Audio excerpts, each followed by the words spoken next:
2 दिन पहले सीबीआई के एक अफसर जितेंद्र कुमार जी ने आत्महत्या करी। कौन थे जितेंद्र कुमार जी? जितेंद्र कुमार जी सीबीआई की एंटी करप्शन ब्रांच में लीगल एडवाइजर थे। डेप्यूटी लीगल एडवाइजर की पोस्ट पर जितेंद्र कुमार जी, जो दिल्ली के उप मुख्यमंत्री मनीष सिसोदिया जी पर कार्रवाई हो रही है, उस केस में लीगल एडवाइजर की भूमिका निभा रहे थे। एक लीगल एडवाइजर की क्या भूमिका होती है?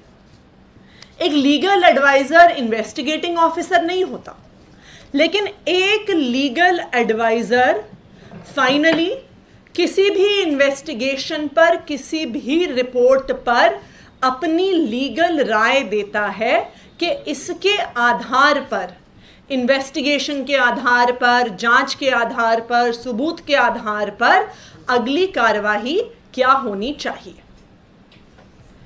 अब सीबीआई के सब अफसरों पर कई दिनों से बहुत दबाव बना हुआ है कि किसी भी तरह से मनीष सिसोदिया को गिरफ्तार किया जाए। सबसे पहले सीबीआई की इज्जत का ना ध्यान रखते हुए सीबीआई की इतिहास में पहली बार सूत्रों के हवाले से एक एफआईआर दर्ज होती है। उस एफआईआर के आधार पर एक रेड का वारंट बनता है। उस वारंट के आधार पर 14 घंटे तक मनीष सिसोदिया जी के घर पर रेड होती है, लेकिन एक चीज नहीं मिलती है। हम पिछले 2 हफ्ते से बार बार सीबीआई से पूछ रहे हैं कि आखिरकार बताओ तो सही, क्या मिला डिप्टी सीएम के घर पे रेड में? कितना कैश मिला, कितना सोना मिला, कितने सोने के बिस्कुट मिले, कितने हीरे जवाहरात मिले, कितने बेनामी संपत्ति के कागजात मिले? लेकिन सीबीआई वाले क्या बताएंगे, क्योंकि उनको तो कुछ भी नहीं मिला। उन्होंने गद्दे फाड़ दिए, तकिए फाड़ दिए, सारी अलमारियों का सामान निकाल दिया, लेकिन उन्हें फिर भी कुछ नहीं मिला। फिर वो मनीष सिसोदिया जी की पत्नी का लॉकर चेक करने गए। उस लॉकर में उनको क्या मिला? कुछ 50-60 हजार के गहने जो भाभी जी को अपनी शादी पे मिले थे। लेकिन अभी भी सीबीआई पे दबाव बनाया जा रहा है कि रेड में कुछ ना मिलने के बावजूद, लॉकर में कुछ ना मिलने के बावजूद मनीष सिसोदिया जी के खिलाफ अरेस्ट वारंट निकाला जाए। और उस अरेस्ट वारंट को किसको अप्रूव करना होता है? एक लीगल एडवाइजर को अप्रूव करना होता है। एक लीगल एडवाइजर को कहना होता है कि जो जांच पड़ताल हुई है उसके आधार पर अरेस्ट वारंट एक वाजिब चीज है। सीबीआई में कोई लीगल एडवाइजर यह कहने को तैयार नहीं है, क्योंकि आखिरकार जब रेड में कुछ नहीं मिला, लॉकर में कुछ नहीं मिला, कोई भी अफसर ये कैसे लिखित में कह देगा कि मनीष सिसोदिया जी को गिरफ्तार होना चाहिए? और इसी वजह से केंद्र सरकार की तरफ से सीबीआई के अफसरों पर बहुत ज्यादा दबाव बनाया जा रहा है कि मनीष सिसोदिया जी को जैसे तैसे हो अरेस्ट करना है। और इतना दबाव बनाया गया जितेंद्र कुमार जी पे कि जितेंद्र कुमार जी इस दबाव को सह नहीं पाए और 2 दिन पहले उन्होंने अपनी जान ले ली, आत्महत्या कर ली। ये हाल हो गया है क्या हमारे देश का कि केंद्र सरकार अब अपनी ही जांच एजेंसियों के अफसरों पे इतना दबाव बना रहा है कि वो आत्महत्या करने पे मजबूर हो जा रहे हैं। क्या ये हाल हो गया है हमारे देश का कि केंद्र सरकार और हमारे प्रधानमंत्री नरेंद्र मोदी जी सिर्फ और सिर्फ राज्य सरकारें गिराने में लगे हुए हैं और उसके लिए केंद्र एजेंसियों को मिसयूज करते हुए झूठे केसेस बना रहे हैं?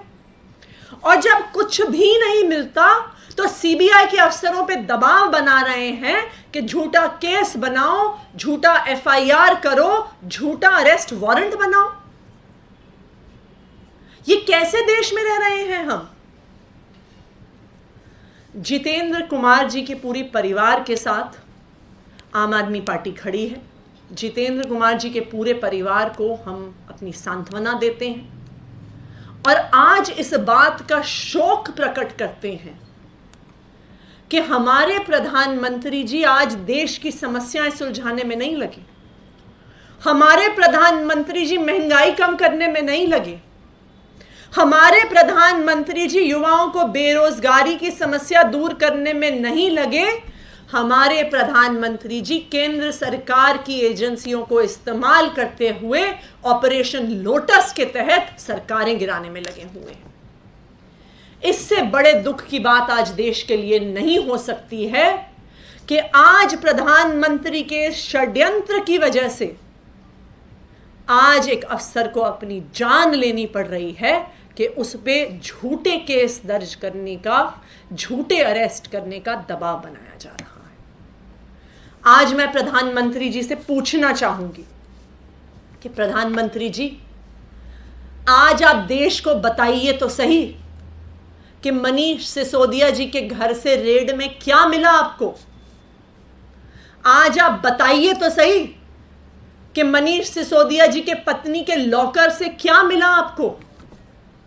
और आप बताइए तो सही कि किस एजेंसी के किस अफसर पे आप कितना दबाव बना रहे हैं कि वो मनीष सिसोदिया जी को गिरफ्तार करें और आप कैसे ऑपरेशन लोटस के तहत दिल्ली की सरकार गिराएं।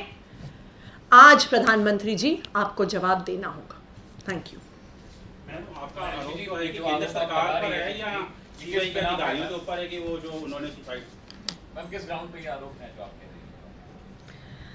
देखिए, हमें ये सीबीआई में अपने सूत्रों से पता चला है कि जितेंद्र कुमार जी जो case deputy CM Manish Sisodia ji पर चल रहा है उसमें लीगल एडवाइजर थे।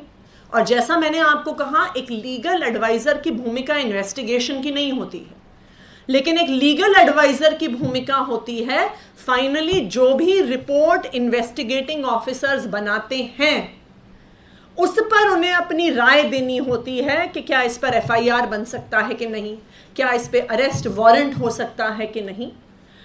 तो जितेंद्र कुमार जी पर बहुत दबाव था कि कुछ सबूत ना मिलने के बावजूद भी मनीष सिसोदिया जी को फर्जी केस में अरेस्ट करने के लिए वो लीगल गो अहेड दें। जो स्टिंग ऑपरेशन बीजेपी ने दिखाया है उसमें कुलविंदर जी हैं और बताया जा रहा है सनी बारवा के पिता ने, और मनीष सिसोदिया जी ने बोला कि किसी को भी सड़क से उठाकर स्टिंग ऑपरेशन करके दिखा देते तो उसकी कोई वैल्यू थोड़ी।